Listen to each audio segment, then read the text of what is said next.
Здравствуй, дорогой коллекционер.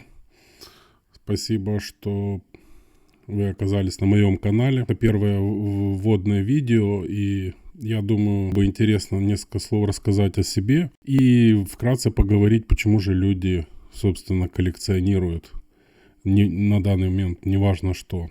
Я коллекционер и инвестор, серьезно занимаюсь коллекционированием около 4-5 лет. В основном собираю банкноты, но также и монеты. Несколько слов насчет вообще мира коллекционирования. Люди коллекционируют, как я увидел, все что угодно, начиная от каких-то фигурок, заканчивая вещами. А на мой взгляд, самое интересное — это коллекционировать все-таки денежные знаки. Это банкноты, монеты.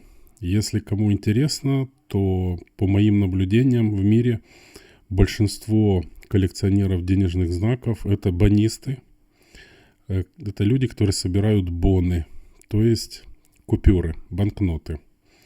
Нумизматов, которые собирают монеты, их меньшее количество. Почему, я не знаю.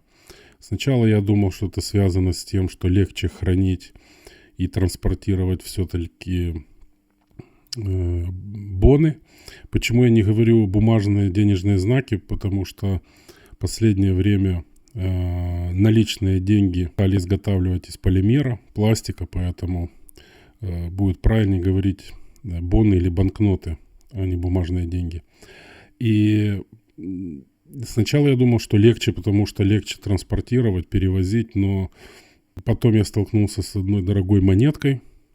Мое мнение поменялось, так как эта монетка размером с мизинец, и, собственно, она может и в кармане, и в кошельке где-то потеряться, и спокойно ее можно, эту коллекцию, возить с собой. Почему я занялся коллекционированием? Как это произошло, скажем, этот момент?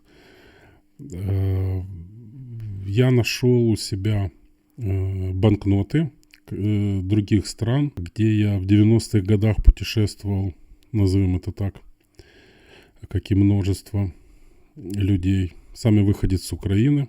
Нашел я эти банкноты, и, знаете, у меня как бы появилась такая ассоциация, воспоминание, история. И я решила, почему бы нет. Я проверил стоимость некоторых банкнот. Некоторые, собственно, не очень-то приобрели в цене.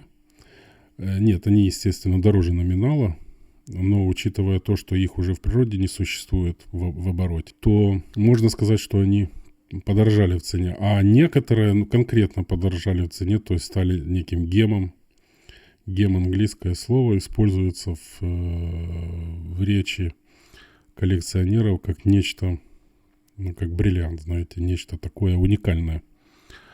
Так вот, и вот с того момента во мне зародился коллекционер. И, собственно, инвесторы и предприниматель, который никуда не уходил. Потому что на это можно построить свой бизнес. Два слова еще о канале. Почему вот я решил вести YouTube-канал. Потому что я постараюсь вам рассказать разные стороны коллекционирования. Можно коллекционировать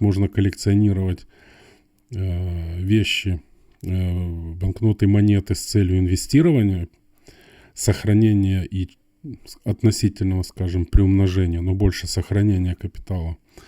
И можно инвестировать с точки зрения бизнеса, построить на этом бизнес. Почему сейчас, скажем, видеоряд у меня только один висит, магазин eBay, это мой магазин. Дальше я буду рассказывать, где можно покупать банкноты, где продавать и так далее, и так далее, и так далее. Я думаю, что будет очень интересно. Там, я думаю, можно закончить это видео, чтобы не делать его слишком большим. Если вам интересна эта тема, то, пожалуйста, подпишитесь на мой канал. Кликните на колокольчик, чтобы вам приходило уведомление о новых видео. И до встречи.